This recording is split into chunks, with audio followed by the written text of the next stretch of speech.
Hello everyone, আমি রাখি। আশা করছি তোমরা সবাই ভালো আছো আর আমিও ভালো আছি।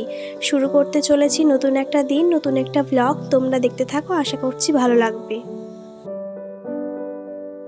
গত ভিডিওতে আমি তোমাদেরকে যেটা বলেছিলাম যে আমি মাসির বাড়িতে এসেছি, আর আজকে হয়ে গিয়েছে 5-6 দিনের মতন। তো আজকে আমি আবার এখান থেকে রওনা দিচ্ছি আমার বাড়ির উদ্দেশ্যে। জায়গাটাকে তো আমি ভীষণভাবে মিস করছি, ওই কারণে এখান থেকেই ভিডিওটা স্টার্ট করেছি। যখন যাচ্ছি এই স্মৃতিগুলোকে সঙ্গে নিয়েই যাই, আবার জানি না কবে আসবো, কবে সময় পাবো। কাকু আমাকে মেন রোড পর্যন্ত এগিয়ে দেওয়ার জন্যই এসেছে। এখন বাজে ভোর 5টা। আমি এত সকাল সকাল উঠেই রওনা দিচ্ছি যাতে রৌদ্র ওঠার আগেই আমি বাড়িতে পৌঁছে যেতে পারি। তাতে আমার কষ্টটা অনেকটা কম হবে। ওই যে দূরে দেখতে পাচ্ছ বোর্ডের ওই পাশে, ওইটাই কিন্তু আসল সুন্দরবন। ওখান থেকেই দেখা যাচ্ছে সীমানা, ওর ওপারেই হলো সুন্দরবন। যখন যাওয়ার কথা হয় তখন তো যেতে ভালোই লাগে না, আর যখন আসার কথা হয় তখন আমার আসতে মন চায় না। জায়গাটা এতটাভাবে আমাকে টানে। সত্যি গ্রামের পরিবেশের একটা আলাদাই মাধুর্য, সে তোমরা কাছ থেকে না দেখলে বুঝতে পারবে না। আর যারা গ্রামে বসবাস করো অলরেডি, তারা তো জানবেই। এই যে বাসে উঠে পড়েছি আমি, আর এখন অপেক্ষা করছি বাস কখন ছাড়বে। যেহেতু সকাল সকাল কিছু খেয়ে বার হইনি, তো আমি বাসে উঠে 1 কাপ চা আর একটি বিস্কুট খেয়ে নিলাম। বাড়িতে আসার সময় দেখলাম তালের শাঁস বিক্রি হচ্ছে। ওখানে তো অনেক খেয়েছি তালের শাঁস, তো বাড়িতে নিয়ে যাওয়ার জন্য আমি এখানে দাঁড়ালাম। কয়েকটা তালের শাঁস নিয়ে যাব বাড়িতে। আর ইচ্ছা হলো একটু আইসক্রিম খাওয়ার, কারণ অনেক দিন আইসক্রিম খাইনি। অনেক দিন মানেই 4-5 দিন খাইনি, আর মনে হচ্ছে অনেক দিন খাইনি। তো এখান থেকে আমি ছোট ছোট দুটো আইসক্রিম নিলাম এমনি নর্মালি খাওয়ার জন্য।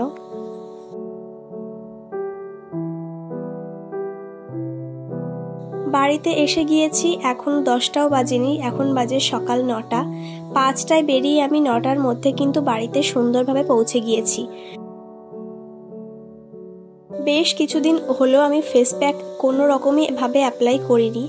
ইচ্ছা হলো আজকে একটু ফেস প্যাক অ্যাপ্লাই করার, তো আমি আজকে একদম জোর কদমে লেগে পড়েছি ফেস প্যাক বানানোর জন্য।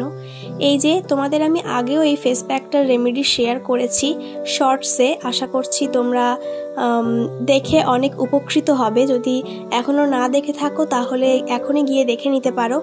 এটা কিন্তু স্কিনের জন্য ভীষণই উপকারী। তোমরা একবার ট্রাই করার পর এটার রেজাল্ট হাতে নাতে পেয়ে যাবে।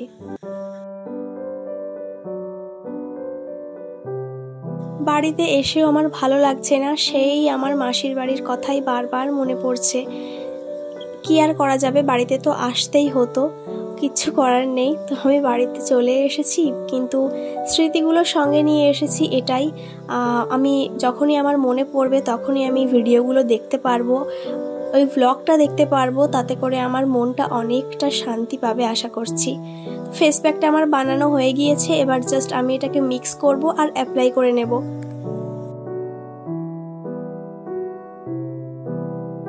আজকে ফেস প্যাকটা একটু বেশি শুকনো হয়ে গিয়েছে, দাঁড়াও একটু গোলাপ জল দিয়ে নিই।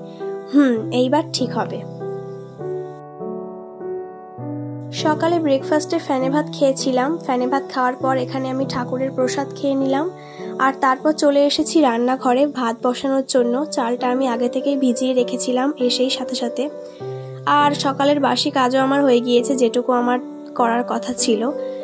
আর এখন আমি ভাতটা বসিয়ে দেব। এখানে আমি আলু সিদ্ধ দেব আর কুমড়ো সিদ্ধ দেব, দিয়ে ভাতটা বসিয়ে দেব। আজ ইচ্ছা করছে আমার ডাল আর ভেন্ডি ভাজা খাওয়ার, তো দেখা যাক ফ্রিজে ভেন্ডি আছে কিনা। যদি থাকে তাহলে ডাল আর ভেন্ডি ভাজাই করব। ডাল আর ভেন্ডি ভাজা কিন্তু কম্বিনেশনটা আমার বেশ ভালো লাগে। এই তো চালটা ধোয়া আমার হয়ে গিয়েছে, আর এখন চলো ভাতটা বসিয়ে দিই। ভাতটা বসিয়ে আমি অন্যান্য রান্নার দিকেও এবার এগোবো। এখানে দেখছি অনেকটা আম কুড়িয়ে রাখা হয়েছে বাড়িতে। তো আমগুলো এইভাবে পেপারের মধ্যে থাকলে আস্তে আস্তে পচন শুরু করবে, সেই কারণে আমি এটা ঝুড়িতে সুন্দরভাবে আলগাভাবে রেখে দিচ্ছি, যাতে এটা বেশ কিছুদিন ধরে আমরা খেতে পারি আর খুব তাড়াতাড়ি নষ্ট না হয়ে যায়। ইতিমধ্যেই এটা কিন্তু নষ্ট হওয়া শুরু হয়ে গিয়েছে। একটার ওপর আরেকটা বা একটার সঙ্গে আরেকটা আম লেগে থাকলে আম কিন্তু সেখান থেকেই নষ্ট হওয়া শুরু হয়, আর একটা নষ্ট হলে বাদবাকি পুরোটাই নষ্ট হয়ে যায়, ঝুড়িতে যে কটা থাকবে পুরোটাই নষ্ট হয়ে যাবে।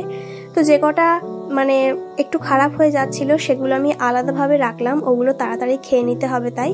আর বাকিগুলো আমি এখানে সুন্দরভাবে সাজিয়ে রাখছি, এরপর আমি ফ্রিজে রেখে দেব। এগুলো কিন্তু আমাদের গাছেরই আম, নিচে পড়ছে আর আমরা একটা দুটো করে করে নিয়ে আসছি কুড়িয়ে। আম খাওয়ার থেকে কিন্তু কুড়ানো বেশি মজা আমার মনে হয়, আম কুড়ানো মনে হয় আমার একটা নেশার মতন, কিন্তু আমার ওই নেশাটা খুব একটা নেই বাড়িতে আছে অন্যদের। তো যাই হোক, আমি এখানে আমগুলো সুন্দরভাবে সাজিয়ে নিলাম আর এখন চলো ফ্রিজের মধ্যে রেখে দেওয়া যাক।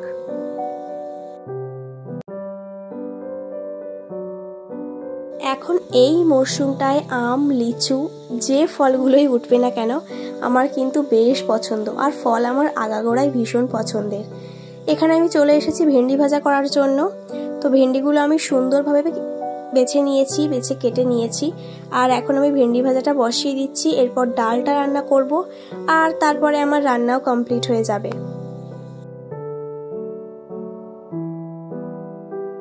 নিজের রান্না খেতে খেতে একঘেয়ে হয়ে গিয়েছিল, তো বেশ কিছুদিন ঘুরে আসার জন্য আমার মুখের স্বাদটাও বদল হয়েছে আর এখন বেশ ভালো লাগছে। এর আগে কখনোই আমি একা এইভাবে ট্রাভেল করিনি, এই প্রথমবার আমি একা ট্রাভেল করলাম আর বুঝলাম যে সোলো ট্রাভেল কিন্তু জিনিসটা ভীষণ মজাদার। আমার তো ভীষণ আমি এনজয় করেছি আমার এই ট্রাভেলটাই। আর জীবনের পথে যেহেতু একা চলতেই হবে, তো সেই কারণে আমি সেটা আস্তে আস্তে শিখছি, জানছি, বুঝছি। তো আজকের ভিডিওটা এই পর্যন্তই, তোমাদের সঙ্গে দেখা হবে আবার নেক্সট ভিডিওতে। আজকের মতন টাটা।